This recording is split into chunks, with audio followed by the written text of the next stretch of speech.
Is it possible to live joyfully every day of our existence?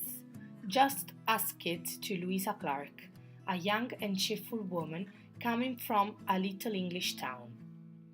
Louisa is just one of the main characters of this wonderful love story, Me Before You. It is a 2016 movie directed by T. Sherrock based on the book of the same name by Jojo Moyes. Jojo was born in London 4 August 1969, where she studied and began her career in the world of writing. The book, Me Before You, sold more than 9 million copies in few months. The writer declared that had casually taken inspiration hearing a radio news. The romance starts with the description of an accident happened in London in which a young man named William Traynor was involved. After this terrible accident, William was forced to live his entire life on a wheelchair. Before the accident, William worked as a bank officer. Proud of his chaotic life, a life that now is already far, where there was no lack of friends and loves. Since he was no more able to live in London, decided to move to his parents where he could have been followed and looked after. He needed an healthcare assistant, Nathan, who helped him even with the simplest and more intimate things. Louisa was a really young woman who took care of her entire family, father, mother, grandpa, and sister, with a son born by an occasional relationship.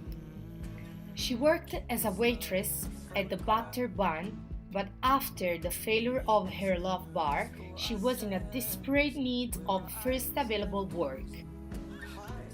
William's parents decided to build an outbuilding where first was a stable, because it could have been more comfortable for William because developed on one level.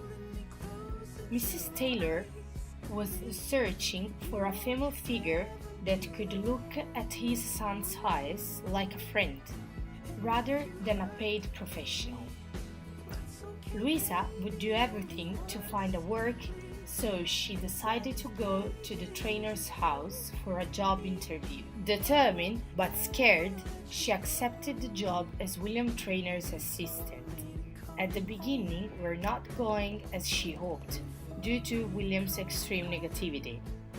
Even if he was young, rich, and beautiful, he was not able to find an escape route from his physical condition. Louisa can find a point of contact with him, but she never lost her heart. She decided to consult some books and even a group for quadriplegic people in order to get all possible information and make William's life a little happier. With the help of Nathan, she tried to involve William in different activities for distract him from his only objective, euthanasia. Lou's presence was strongly wanted by William's mother, who established an agreement with her son, 6 months, to try to change his mind. With the passing of time, the relationship between the two, who was first unpleasant and passive, became a platonic love. They spent entire days together to the point that she neither came back at home to her longtime boyfriend, Patrick. Although William's physical condition, Patrick started to be always more competitive, especially when Lou decided to go on vacation with William. It was a 5 stars vacation. Everything was perfect, absolutely romantic, a real honeymoon. Will and Lou fell in love with each other, but Will didn't change his mind on his destiny, and Lou could just love him and stay by his side.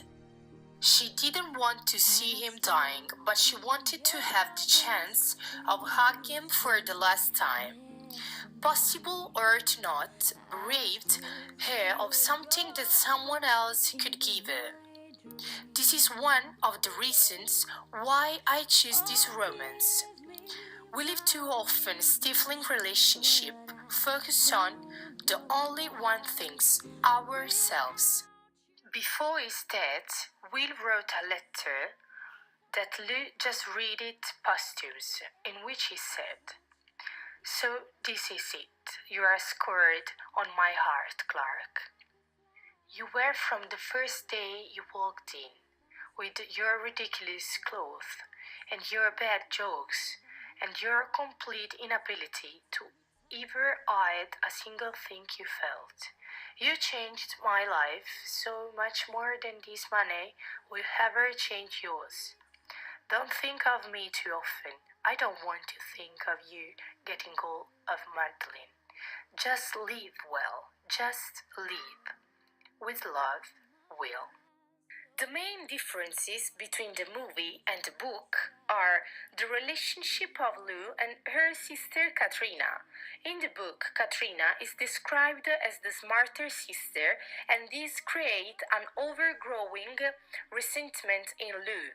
While in the movie, their bond seems more close and solid. The love story between Patrick and Lou is not deeply analyzed, even if both in the book and in the movie, Patrick is always selfish and focused on his life as personal trainer. In the book, the role of William's mother is very marginal, while in the movie, her presence is constant despite her full time job. The main topics are surely love and the euthanasia. Love here is not a selfish one. It is not possessive. It is a free love. We can understand it by William's words when he said, "Her to exploit her life to maximum." Possible or not to breed her of something that someone else could give her. This is one of the reasons why I choose this romance. We live too often stifling relationship, focus on only one things, ourselves. A love story is made of two, not one. This is love. Love is not to choose what the other has to do, but let our loved one to be free and support him in his choices. Love is freedom, is expression of ourselves in good and bad things, and this is clear in Jojo Moyes books.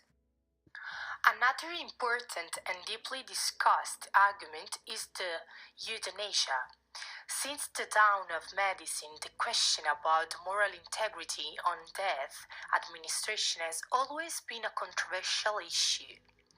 Although we find things like neither will I administer a poison to anybody when asked to do so, nor will I suggest such a course. In the Hippocratic Oath, in some countries, as Switzerland, this is possible. One of the last Italian cases has been DJ Fabo, who chose the euthanasia as his unique personal salvation.